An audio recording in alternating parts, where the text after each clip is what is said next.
because I think that it's going to be really important to rebroadcast at some point. So before we get started, I hope that everyone had an amazing Thanksgiving. I hope that everybody can get all of that Thanksgiving turkey and that pudding and stuff off if you didn't like want the extra weight and you like me, like, trying to get it off.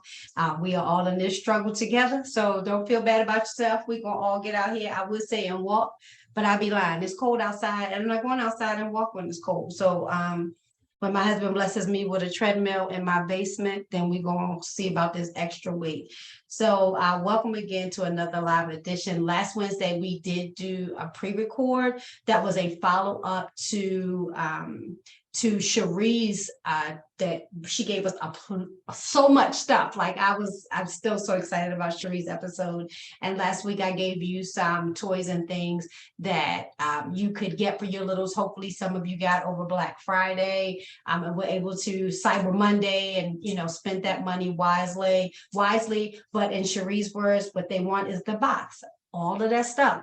And they want the box. I spent the weekend at my niece's first birthday party in North Carolina. She got all of this stuff and her mom got pictures and she looked so pretty and she had a banner up. And what did she walk through the house with afterwards? The box that her tablet came out of. So they want the box. So if you spent all that money, don't throw the boxes away because they're going to play with those first.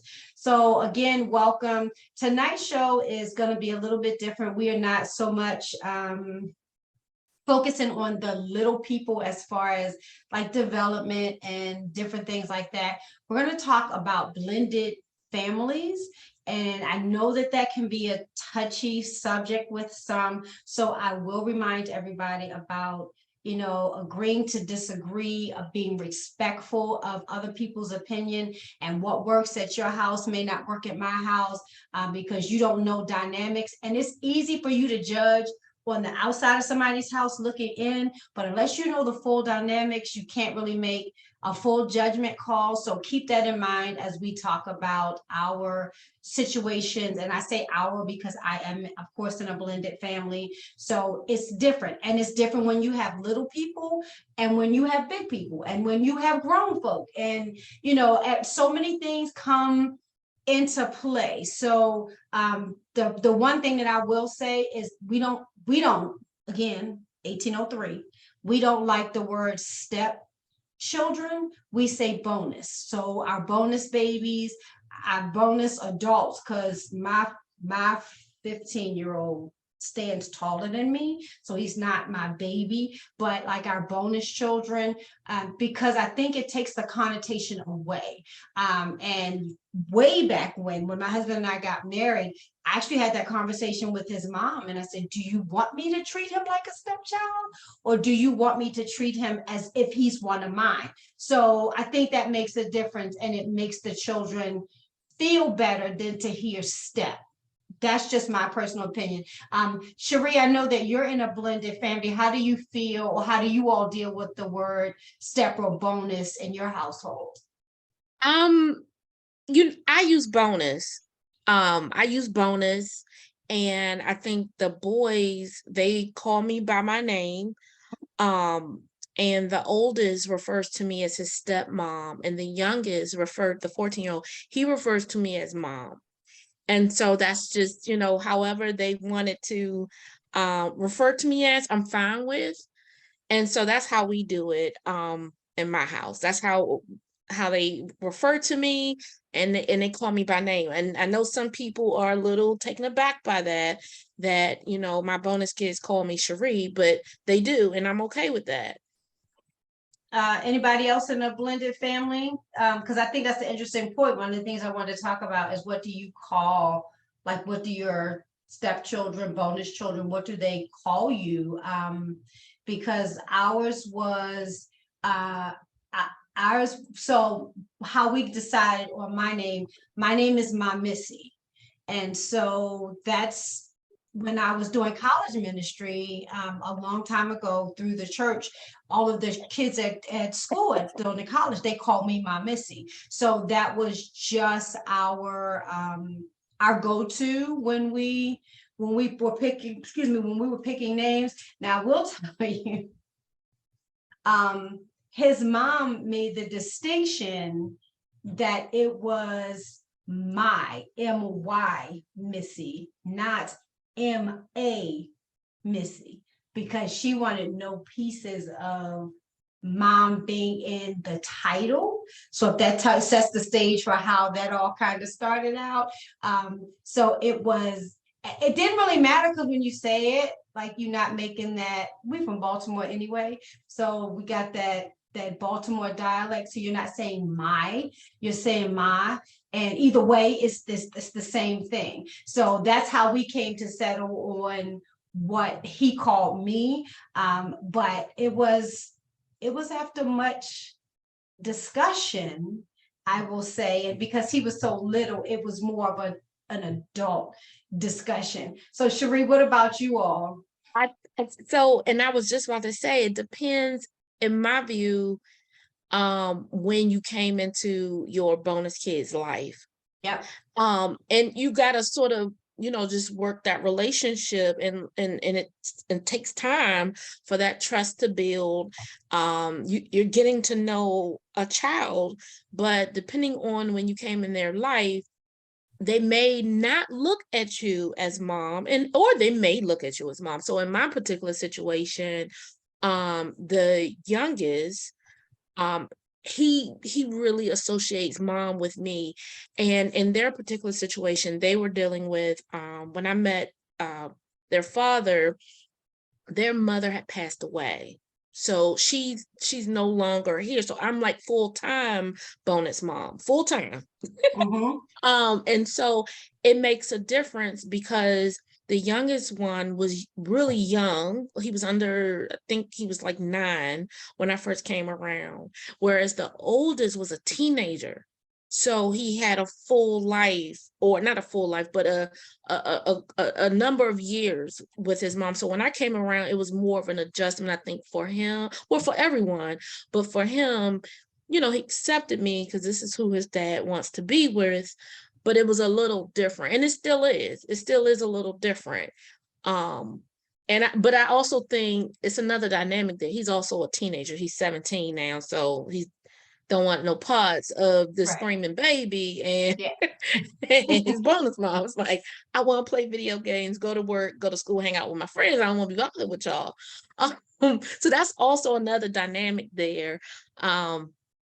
It's very is it I would say, just an overall statement about being a bonus mom for me is more difficult, because I'm having to be two things at the same time. Meaning, before I met Sydney, I was single and ready to mingle. No kids, lived alone, threw money in the air, and did not care. Making that adjustment, and that's why I think everyone in this group knows I can get a little bit neurotic when it comes to like first and doing things that I ain't never done before, because I've had to go from 0 to 100 in the span of, since Gigi was born, since 2021 to now.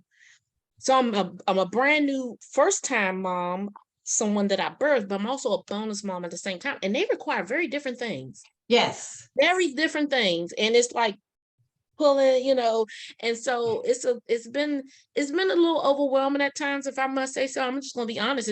It can be overwhelming. And it's nice when I have someone to talk to that's in my similar situation, because I find that some of the moms in our group, they're able to be a new first time mom and hug on their baby and have their husband, and they just ride off into the sunset. Whereas with me, I have a whole, other children that I have to think about, and I have to, just provide for. So it is a different dynamic, and it's a lot of juggling. It is, and I had put the question out in another mom group to ask, because I had gotten the feedback. I put out there, I was like, so how was everybody's Thanksgiving? And the comment came back to me, it was hell. Like it, and I was like, oh, okay. And it was for older children trying to decide, do I go with mom's family? Do I go with dad and his new family? And then the mom is like, what they doing over there? And it seems like the children, and not just Thanksgiving, but it seems like the children get caught in the battle of our relationship didn't work. And Okay. that can be, to put it in somebody else's words, hella hard, is what she said to me, because it is, we can become so insecure that our kids may like somebody else better than us, that we try to sabotage the relationship of the new person, because we don't, it's almost like we don't want them to come home and be like, oh yeah, I like her, or we have a good and so I think that if nobody takes anything else away from what we talk about tonight, if you are going into a relationship with somebody that already has kids, if that's your deal breaker, let it be your deal breaker. Don't go in feeling like we can make it work, it's going to be okay, and then let the kid catch that if you're going in as the bonus parent. And also, if you feel like that with you, be honest with yourself, like, I'm so scared you might like this person, but like, be honest with your emotions, because when you're not honest with your own emotions, the other child catches that, especially when you introduce now your blood and bone, and it's like, now I really know what it's like to be a parent. So, I'm gonna do all of this, and yeah, I'm gonna take care of you too. No, kids are 100% perceptive, and they know when you like them, they know when you don't like them, they know when they're in the way, they know when they're getting on your nerves, they know all of it. So Do they care? no, That's the other they don't care. question. They don't care. I'm gonna tell you my first interaction with discipline with my bonus son. And let's preface this with, this kid is brilliant. Like I mean, you can just throw numbers in the air and he could do like math, and it's like that kind of brilliant, like book brilliant, like third grade. Don't ask me how to do that. I don't know. I don't know how to do it, like that kind of brilliant. And we were in a test of wills. He was, he knew I was the new kid on the block. It was a test of wills. And I said, go upstairs, clean your room, get it done. You got straightened up. Now, mind you, he was 6, I think, which, clean your room at 6 is different. So go put your stuff away. Next morning, we get ready for school. Did you put your stuff away? No. And it was real nonchalant. Why you didn't put your stuff away? So when you come home from school today, you're gonna put your stuff away. We're gonna have some time in our room. Like, that's just what we're gonna do. I don't care. I ain't coming home today anyway. I'm going back to my mom's today. Said, did you think it was Wednesday? He looked at me. I said, baby, it's Tuesday. And his head went down, like, oh, you got your days confused. So we thought, so it was just like, oh, I ain't gonna listen to you today because I'm going back to my mom's house. So it was like, okay, so you got to get your head together because this kid is ready for you. So that's kind of how our interactions started. So if that tells you, now we good. But like, boy, guess when I sat down, like, that's, first of all, he's taller than me. And he walked in the house the other day and I realized he had shoulders. I was like, put them things away and go somewhere and clean your room. But like, now we're there, like we can, but it's rough. And who do you say that to? Who do you say, like, this kid today? I don't know. So did you ever feel like that when you were Cherie? Oh, yes. I won't even get into everything, but I will say yes. But one thing that you said that sort of is a joy, because it's some negative stuff. I'm not gonna Yes. lie, it's hard sometimes, but then other times it's really rewarding and a joy and joyous. So I take a lot of pictures, and their father and them, they hate taking pictures. They hate it, they can't stand it, they think I'm extra. You It's are, but funny. it's okay. We love you anyway. Yeah, like they hate the pictures, but I've shown them, like, look at you guys when I first came around. They were way shorter. The oldest one was a little pudgier. The youngest one looked like a little kid. And now he looks like an adult. He's getting facial hair. He's 14, he's gonna be 15 in January. It's like, hold up. Like, he's in high school now. So I had the pleasure of seeing this transition from Yes. this little boy, wearing little kid clothes, to now we're in Old Navy buying a medium man's clothes. And I'm like, and then, the cutest thing, I will say this because I just tell everybody this. When we moved in, when we all moved in together, um, the youngest one didn't eat. I mean, he was a picky eater apparently they said he was a picky eater from being a infant. And he didn't eat. He just had chicken fingers and French fries and mac and cheese. That was the only food groups he ate. Well, back during COVID, like around 2020, because I was pregnant. I think it was towards the end of 2020, he started eating. And when I say eating, I mean, you know how they say teenage boys can really pack away food. The oldest, he's been eating, right? Because he's athletic and he's been eating. Okay, so that's nothing new. But the little one, his plate was piled so high. And I said, what the heck happened to you? What happened? He said, I don't know. He said, Cherie, I just woke up one day and I was hungry.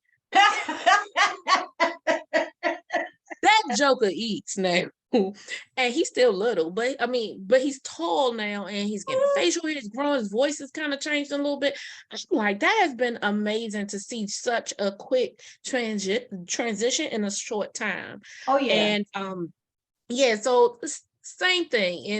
In terms of me telling them things, they definitely listen, but I think that's a testament to how they were raised by their mom and their dad before I came in the picture. They're very respectful kids. We had some issues sometimes, but for the most part, they listen. You ask them to do something, they will do it begrudgingly, and maybe not so good because that we still working on cleaning that bathroom. We still working on that. But if you but get it's it, you let me know how that works. Listen, I've been talking to some of my friends because I'm new to this, right? And I'm like, what is so hard? And my friends are like, girl, get in line. All teenagers and especially teenage boys are dirty, and that's just what it is. And Boys, girls dirty too. that's what they said, the girls and the boys. Don't do that. Don't do that at Yeah. all. There are definitely some rewarding moments. Like I said the other, when he walked in, and like you see every day, and then you look one day, and like I said, when he walked in, I was like, when did you get shoulders? Like when you walk in the house, like little boy, go have a seat, and you go to talk, and the voice is cracking and all of that stuff, and then you go Beard. back. Yes, and he's getting a mustache, and you go back and you look and you develop now a relationship, not because the other parent forced you into this relationship. Like, they made a choice for all of us. Because tell the truth, when you get into a relationship and you have a little with somebody else, your other littles don't get a say so in that. 9 times out of 10, they don't get to say, yeah, mom and dad. And not all of them, because I know somebody gonna say, well, mine, I talked to my, okay, I get all of that, but not all littles get a say so in who their parents decide to be with after their womb parent, as I call them. So you don't get a vote. And so sometimes they come in, and now not only are you with my mom or my dad, and I don't know who you are, but now you want to say so, have a say so on what I do. And that is really hard. And it's really hard too on us, because even for those of you that don't have like bonus babies or whatever, think about your little now, and the thought of somebody that you don't know living in a house with your little, not just being around, because it's already weird being around, different people, but living in the house with your little, like, you don't know what happens when everybody else is gone and they just there. You don't know what's happening, in the middle of the night. You don't know. So that gives you some level of anxiety. However, how we handle it is everything. Yeah. Yep. How we handle it is everything. And I don't know if not even from your little's perspective, but I don't know how many of you are from a blended family. I know my mom remarried when I was 10, and I'm gonna tell you now, I ain't like that joker. I ain't like him. I didn't. I feel Yeah, like I he can't. was I'm nice. from a blended family, Yep. and it's my dad and my stepmom, and well, now she's my mom, but it was an adjustment. It was an adjustment because we weren't they were married, but we weren't with my dad or my mom. We were with my grandparents for a while, and when we moved back with him, they already had my younger sister, the two of them. So now it's me and my older sister, and then my younger sister, who's my stepsister, or half sister, I should say. Um, and the adjustment was, okay, I haven't been around. You're playing favorites, you know, making little remarks, and it just, and when we're acting out and get in trouble in school and all that stuff, it's comparing us to her, to her biological daughter or whatever. But over time, it just became where it's like, why for me, I'm not gonna speak for my older sister. For me, it was just like, why am I dogging this person that's here day in, day out, stepping into the shoes that my birth mother chose to step out of? And I'm doing this for what reason? Right? Because it was just like, when I'm sick, when I'm doing, accomplishments, and she needs to attend certain things, she was there every day in, day out. She's cooking, she's doing all that stuff. And it's just like, oh, okay. And then slowly but surely, I just started calling her mom, and it stuck, and it felt natural. And it was just like, yeah, she's my mom. Right. But when you made the point of like, when you got with your husband, you had to learn two things really quickly. It resonated with me because I'm like, that's what she went through, because she knew of us, but we weren't around for the first few years of her marriage. And then now we show up where I was 12 and my sister was like 14. So now we got a little attitude and all this stuff. And she's trying to navigate that. And we didn't care about that until later on. And in hindsight, I'm like, oh, okay. And then you guys saw what I put in the chat. Like, then, like, that now is in my mind of just like, wait, what if that dynamic now changes? And now I'm now put into that situation that my mother was in before. Thank God I have the experience of, okay, now I know how I may need to tread if that ever comes to fruition, right? So yeah, so that was my experience. It's That's not a walk in hard. the park. It's No. It is and not. I wanna share, and I don't even know if I can call it blended, but growing up, I have it's a lot of us. I have two sisters and two brothers. My mom had my oldest brother from a previous marriage. However, my older brother is much older than me. He's like 14 years older than me. So my mom had four more kids with my dad. But my older brother was like a teenager or an early teenager when we were being born. And if you talk to him, he will always tell you that he really appreciated how my dad included him in everything, but he still let him, you sort of like have a relationship, not have a relationship, but he had to go see his biological father.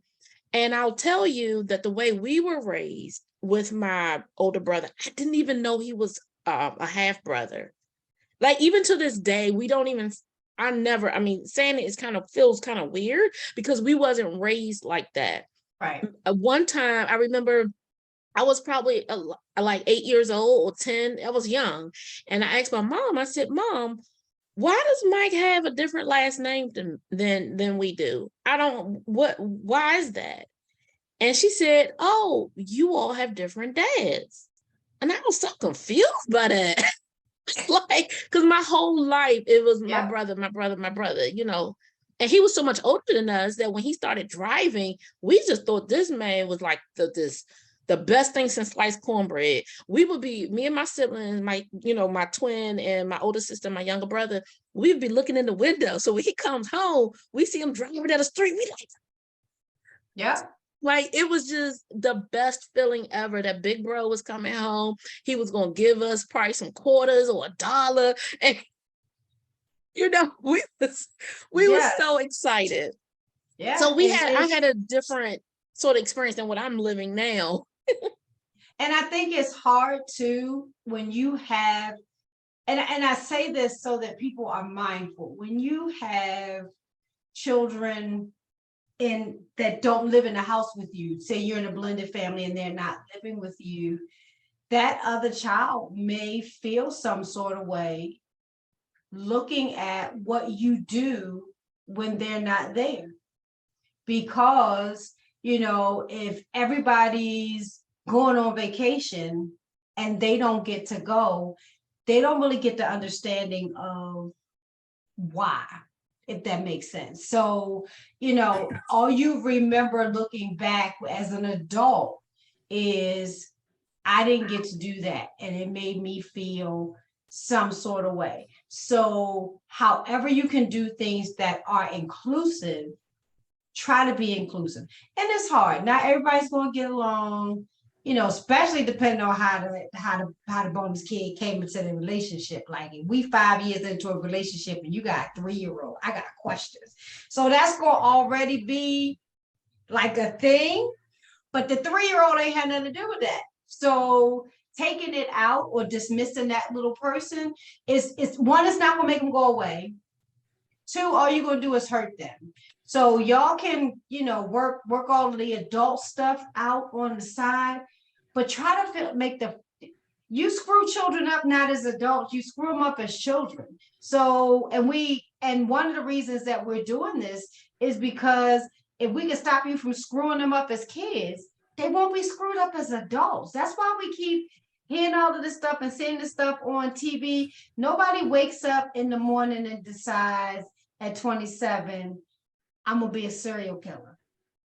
Like, they just don't. And I think you made the point earlier, Misty, of if someone's getting into a relationship with someone that has a child or multiple children, you really, really have to think about if that is the path you want to walk, because that is another human being. And once you're in that scenario, you can't now say, okay, yeah, no, sorry, I don't want to deal with your kid. Your kid has to get out the picture. No, you're going to end up being out of the picture. But now you uproot the kid's life because now they may have potentially started getting attached to you or what the new norm may look like. And now you disrupt it again, in addition to the original disruption that they had with their original birth parent, right? So it's a very, very hard conversation that people need to have with themselves and with their partners before. And I respect people that say, I'm dating people and it's going to take me a while before I introduce my kid to that partner. Yes. Because you need to vet people and be sure, because, especially if you have littles, you got to be extra careful with that. And let me speak on that real quick, Rachel, because that too. I'm sorry, we say Naomi? No. I'm just agreeing because I'm in a situation and I'm just like, listen, when you meet somebody and they have kids, they vet you, they do all that stuff. You do all that stuff as well as the single person coming in or the person with other kids coming in to blend that family. However, when one party decides to make it difficult to the point where it's like, I don't even want these kids at my house. Yes. Hard. Because you have made it so difficult for me to blend this family, and it shouldn't be this difficult. Every time I turn around, you add in something, or you taking away something, or you just bitter. Like, you are a bitter soul for no reason. What is the reason behind that? You can't be still hung up on this person. You can't be. Is that what it is? You still hung up on this person? Do you still want the person?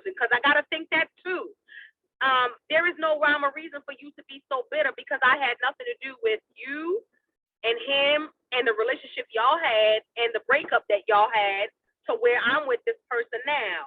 So it's like, why would you punish the children in not speaking to the new parent? Why would you punish the children in having them, and why would you punish the other person by having the children disrespect?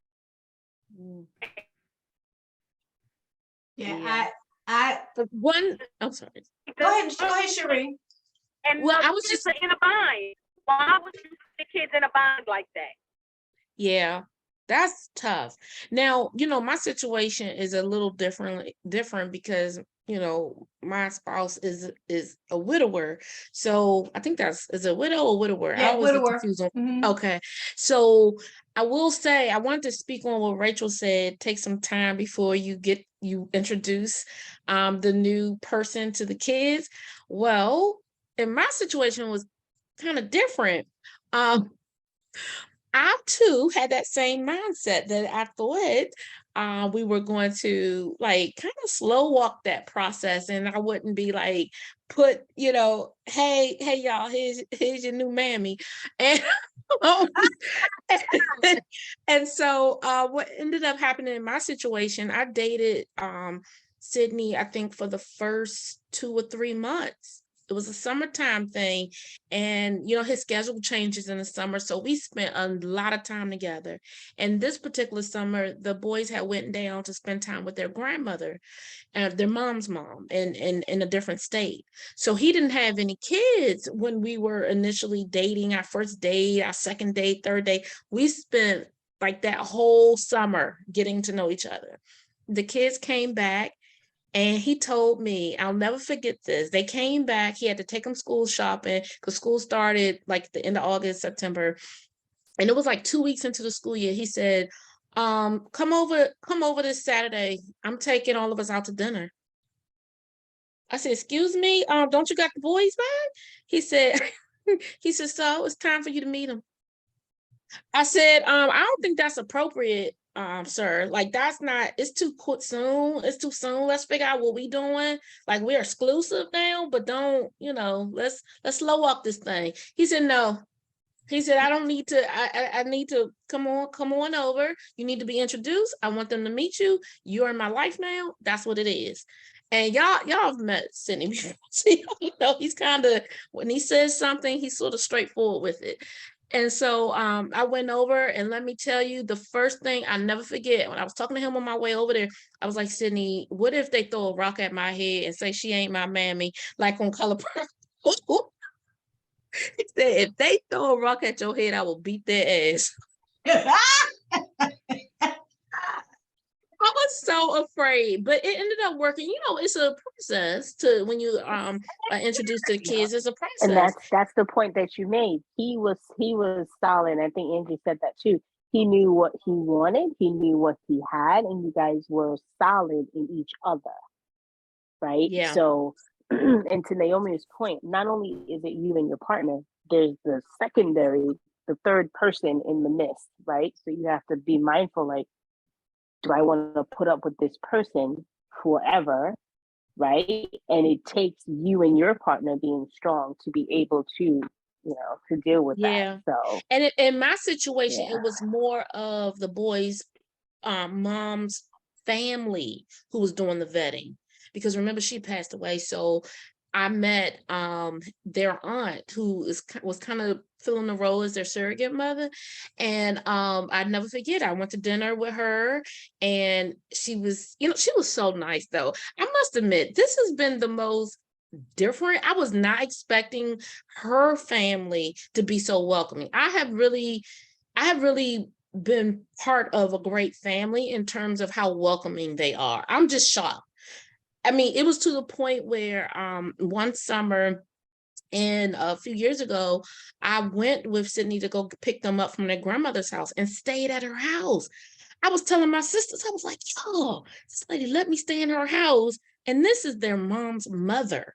And so they have been very welcoming to me. And I wasn't expecting that, because, some people in my life that I know who've had like more tumultuous situations with the other family and the other parent, that hasn't been my road at all. They have been very well, almost I'm almost kind of like, oh God, y'all set me up. Like, And they've been very they probably welcoming. treat Gigi as if she's Oh, one of the, yes, their yeah. grandmother says all the time, I got another grandbaby up there. And so she wants to see pictures. Every time I see her, she just is a lovely person. Their grandmother is a lovely person. Yeah. Um, But she cares about not just her feelings. She cares about her grandsons. She probably accepted Sydney as a son. If you can get a mother-in-law that accepts you as if you're their own, then it just makes it so much, easier, because think about it in reverse. How much damage could she have done when you got pregnant with Gigi, with her grandbabies? Is she treating you the same as she treating that new baby? Because that's what you get. Yep.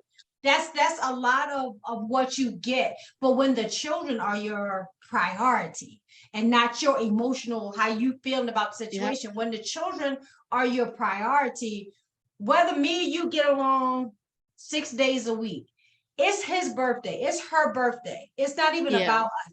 Let's get together, and on this one day out of 365, let's call a truce, and we're going to show up and we're going to celebrate and make it the biggest celebration in the world, and we're going to make it the best for this child. We can go back to not liking each other tomorrow. It's better if we do like each other, but and most people don't think about it that way. I think about what's the movie, Why Did I Get Married? When Angela and the baby mama, they all fighting in front of the kids and all of this. Who are you hurting?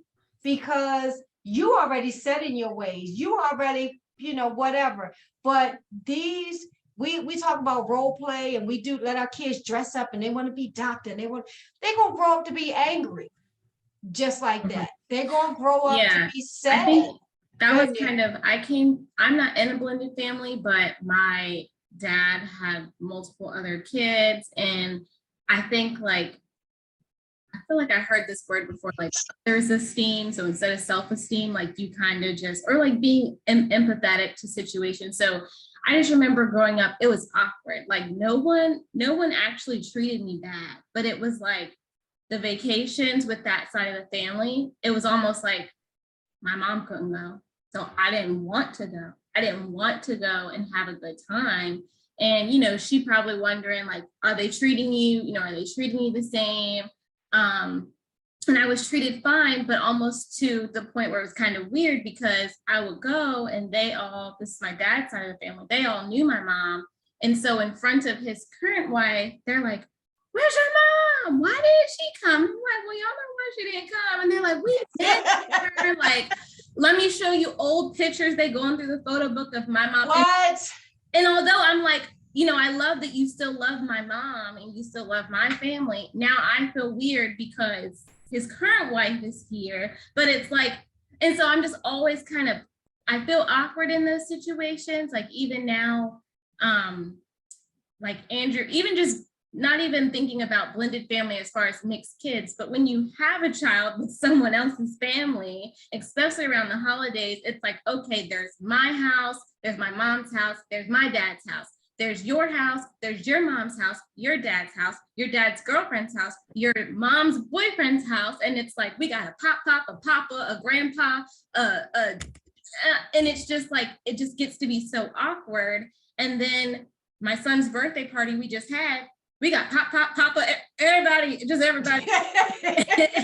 And everyone's playing nice.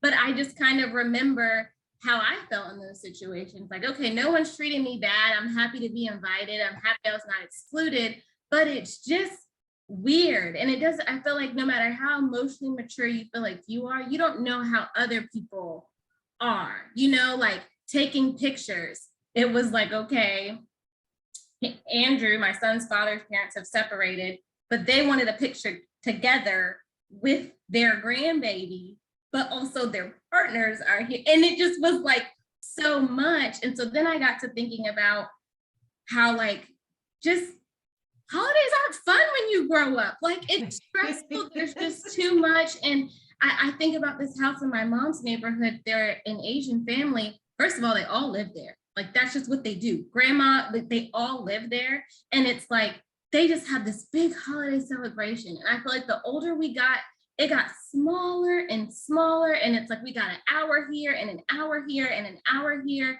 And I feel like maybe that's why when you do have your own family, like maybe it's our turn to host, you know what I mean? And then the parents come to our house. Maybe that's like the transition stage I'm in. I'm still young, but I'm like, this is too hard.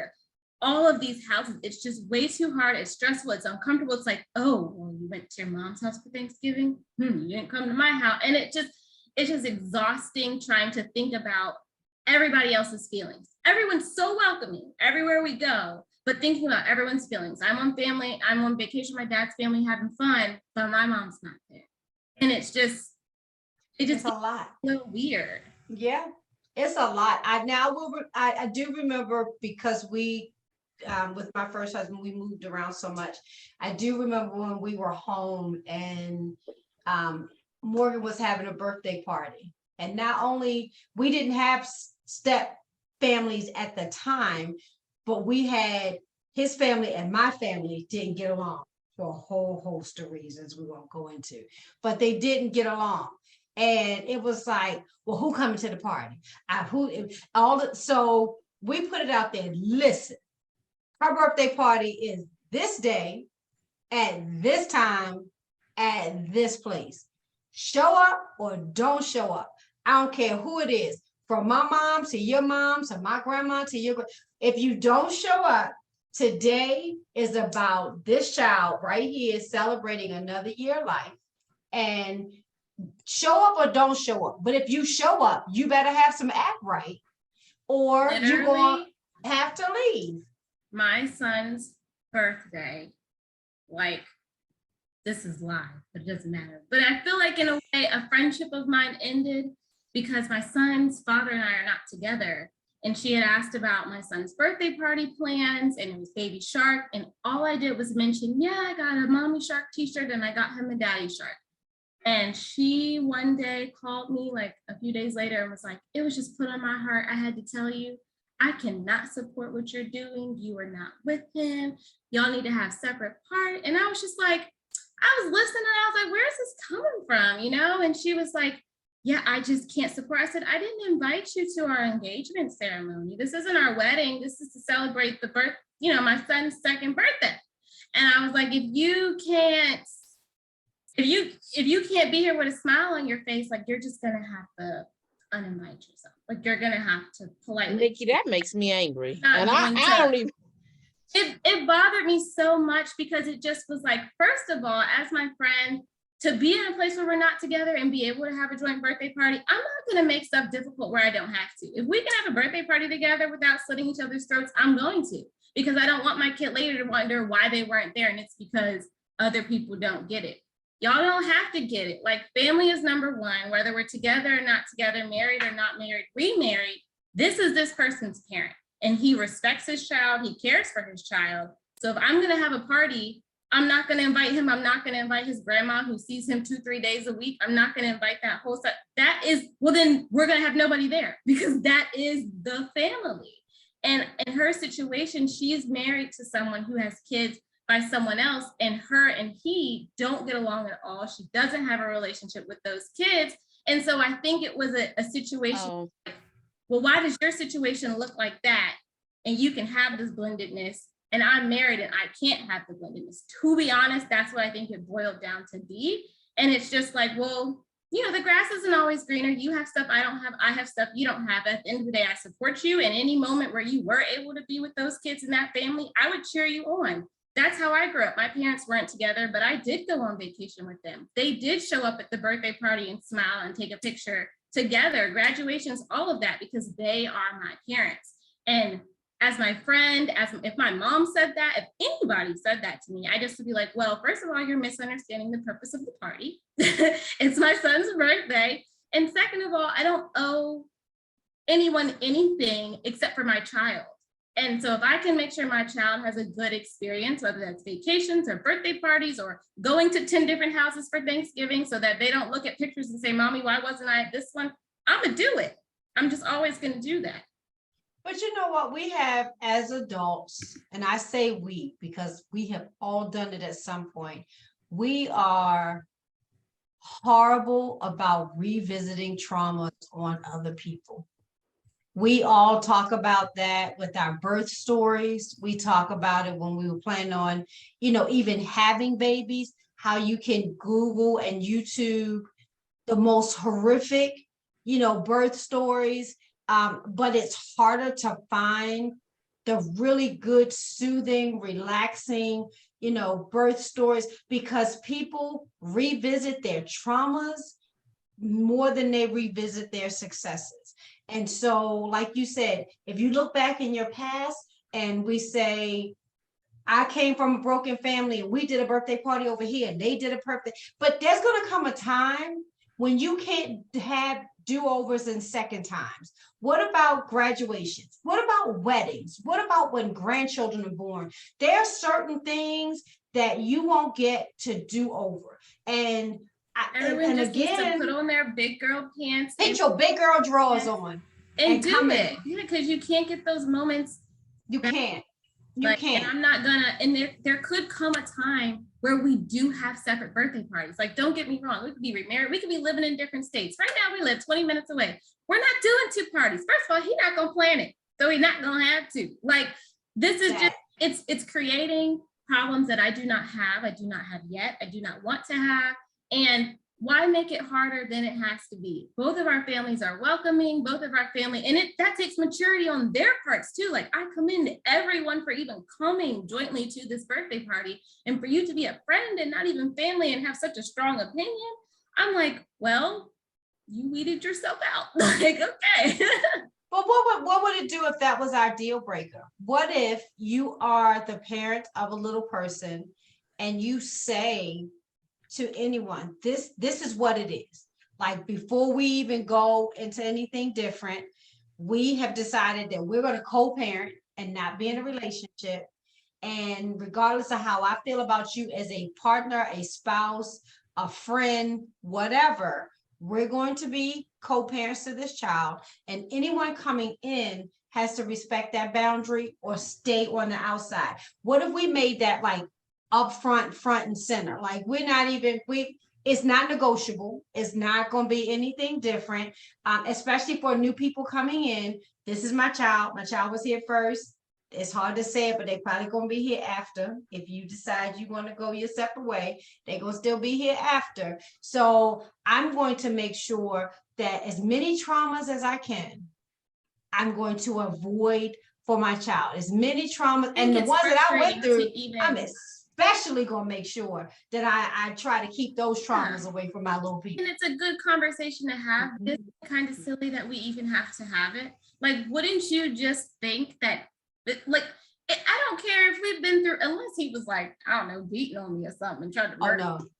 I'm like, come to the party. But be happy. Like, you should be happy that my child gets to do this, that I get to do this, because so many women don't, because you don't. So you should be happy. Like, dang girl, I wish I could have a joy. Like, I don't know. That's kind of what I expected, because that's what I give people. Like, I can be real about, well, I never had that. Dang girl, that's nice. Or, but I felt like I didn't get that back. And I think, again, it just comes from like everyone having your best interest. And sometimes best in people's scenarios aren't the same, maybe because of their trauma that they've been through. So like, she had, she's adopted by her parents split up, got a new parent. So in her mind, she's like, parents are replaceable. Like, it's okay. And I'm like, oh, wow. We got one and he kind of cool. So we're gonna keep it kosher. And I don't need it. It doesn't need to become, I'm glad that worked out for you. And that may be my situation in 10 years, but it's not currently. Everyone else can get on the wagon. I need people in my circle to be on that wagon, like especially around holidays, especially around times that are supposed to not be stressful. And I remember as a kid, it was so much fun. It was like, yeah, I'm going to so-and-so house. Then I'm going to her mama house. And now I'm like, oh my God, then I gotta go to her mama house. And then I gotta go to his mama house. Like, how did it switch? How did it get so just exhausting? It's already hard when you're married. I just want to throw in a little comedy here, only because I have a friend who is similar, like in a co-parenting situation. She has older kids, and she told me, she said, one thing's for sure, the fact that their father, he keeps them in rotation. So my kids, they get the best of everything because them girlfriends coming through with all the gifts. So it was like, come on, bring out all the, give us those gift cards. Yeah, my daughter needs new shoes. Come on, get it. Like, she Listen, said, In this comparison, women that's a good provides thing. wonderful gifts. Even if they're doing it just to that's like why- win them over for the season, it's like they at least understand, hey, I like this man. This man's kids are his priority. So anything I do includes the kid. But that's What'd when you you're say, dealing Naomi? with people that want to work with the situation. That's when you're Yeah. dealing with people that are open and they want to work with the situation. Because that ain't my situation. My situation is horrible. I'm just going to let it out there. My situation, I feel it is horrible, and it should not be horrible because I tried everything that I could have tried to make it the best situation possible, to make it the easiest situation possible.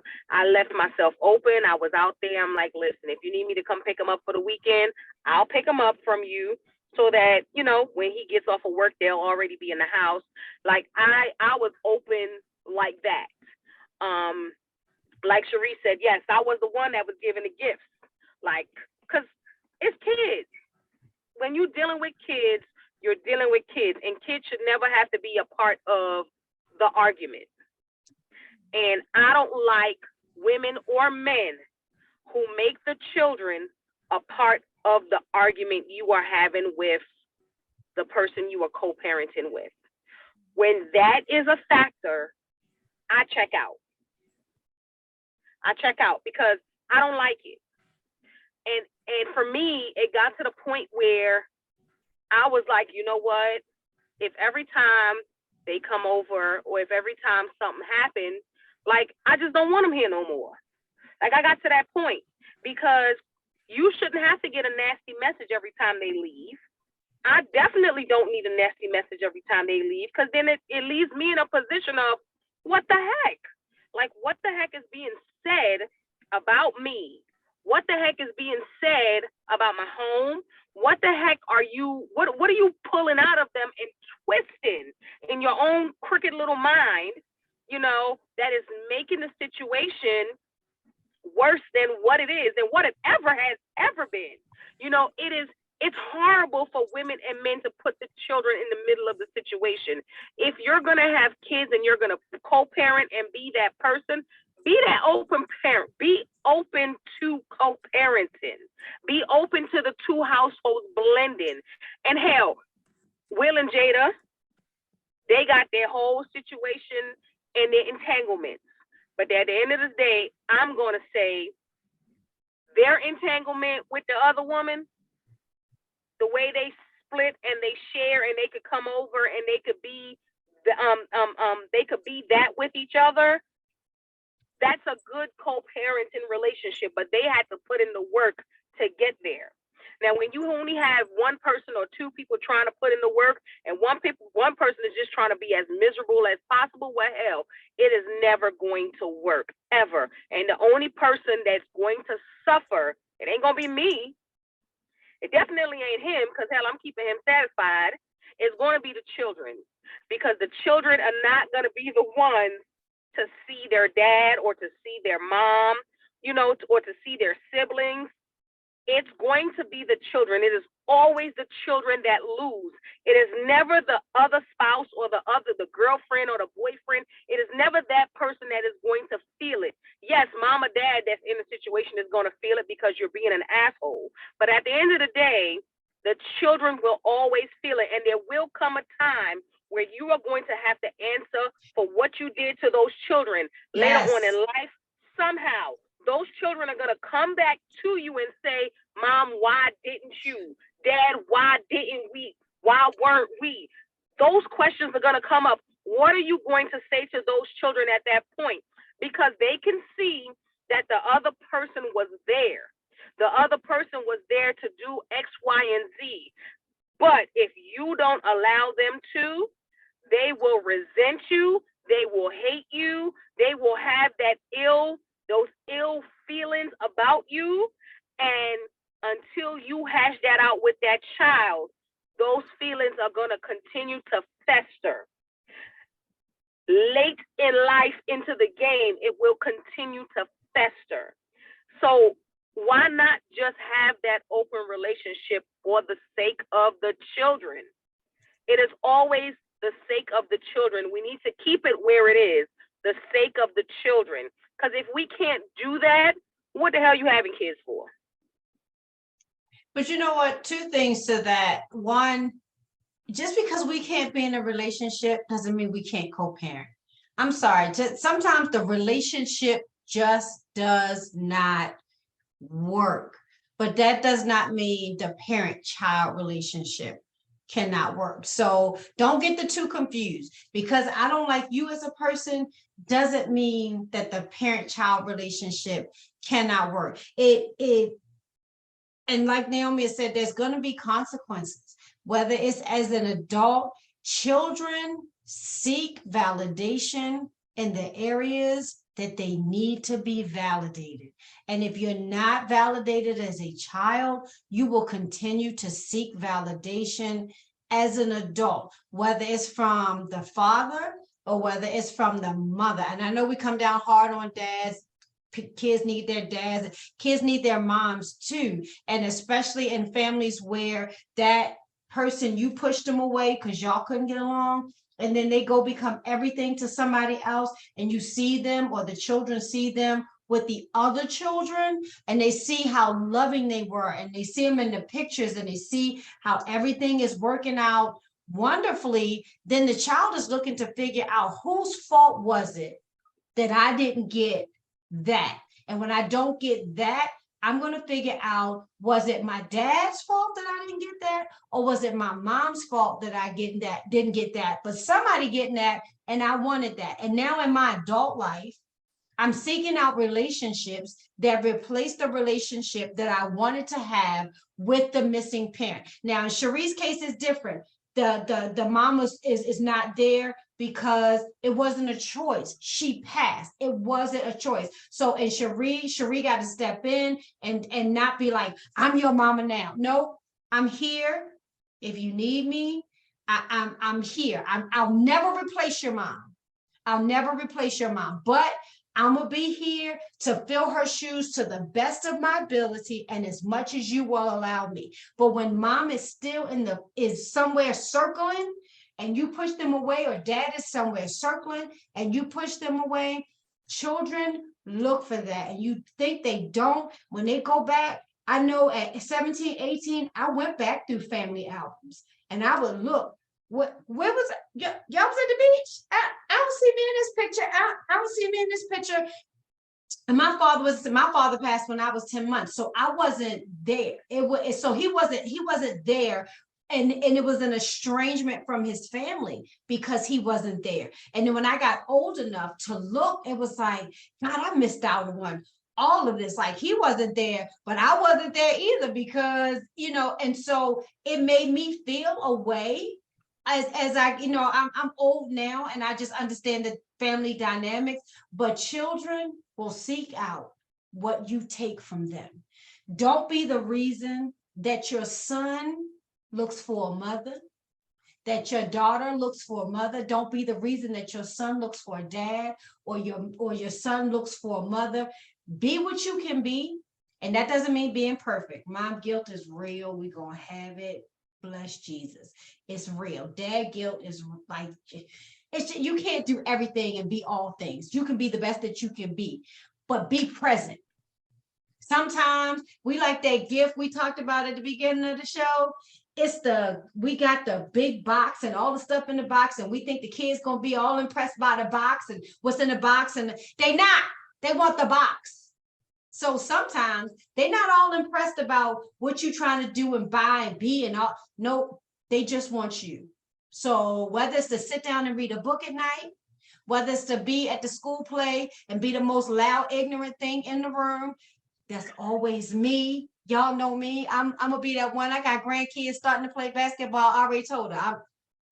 Don't even invite me if you don't want me to be that one. I'm gonna be over the top. I'm gonna be extra. I'm gonna be loud. It's gonna be me. They embarrassed. They said it, but in the back of their mind, they be like, that's my mom. That's my grandma. That's my Mimi. That's what they want from you. It's not how many thousands of dollars you can pull out your pocket and hand to them, because that money is fleeting. Beauty is fleeting. Fame is fleeting, but your presence will forever be there. So be there, be present, welcome the other presents in. Look at them with the side eye if you need to, but welcome them in, let them be there. Let your child have all the memories. And then when they graduate high school and y'all ain't gotta ever see each other again till wedding, grandbabies, all of that, then do that. Never speak a bad word about the other parent, because that's another thing too. Whether they there or not, yeah, you haven't talked to your dad, that's okay. When you get older, y'all will work all of it out. But that he no good, she no, don't do that. Don't do none of that. Don't let your child's impression of that other parent be your impression of that other parent, because again, parenting is different than relationship. So make sure that you just kind of be even keel with it and love on your kids. That was the whole reason for this show. We're not going to fix every problem, but we don't want to make it seem like we don't have those problems. We do. There's problems floating around all over the place. Yes, Nick got to go to 12 different houses on Thanksgiving. Yes, we just, 1 year we with you, 1 year because I'm not jumping houses. It's your year this year. Next year I'm going to go and we're going to be in this place. However you do it, get it done and make sure that your children know that it's with their best intentions. We want to make sure that you are well-rounded. Love on your kids. Do what you need to do to make them happy. We hope that, again, it's 10:05. We hope that something that we said in this program makes you think or rethink about maybe the way that you're doing it. Maybe it's right. Maybe it's not so right. And if it's not so right, do it differently. Tomorrow's a different day. If you wake up, as my grandmother said, on this side of the dirt tomorrow, do it differently. Do it however you need to do it. If you need to go back and apologize to your kids, go back and apologize to your kids. There's nothing wrong with apologizing to your children. It shows them that you are human and you make mistakes. Do all of that. Say, you know what? I'm so wrong. I was wrong for this, but we're going to make it right, because then it shows them that they can go back and make mistakes right as well. We love you all. We appreciate those that viewed tonight. All of those that have come into the room. I saw a couple of first-time viewers that were in with us. We will be back next Wednesday. We don't know what the topic is. We don't know what we're talking about tomorrow, but it's going to be okay. We'll let y'all know when we know. And if not, it'll be a generic commercial for next week like it was this week. But we appreciate y'all being in the room with us. Again, we hope everybody celebrated and got all their Black Friday, Cyber Monday stuff. But your kid gonna like the box. I'm sorry, I don't care how much you spent on it. Your kid gonna like the box. It is what it is. But we will see you back here next week. We're gonna end our live now. Ladies, I will say goodbye to you in a few minutes. We're gonna try to make this outro work. I'm old. Y'all know me. Don't do the stuff. I will see you guys in just a minute.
we are out, ladies.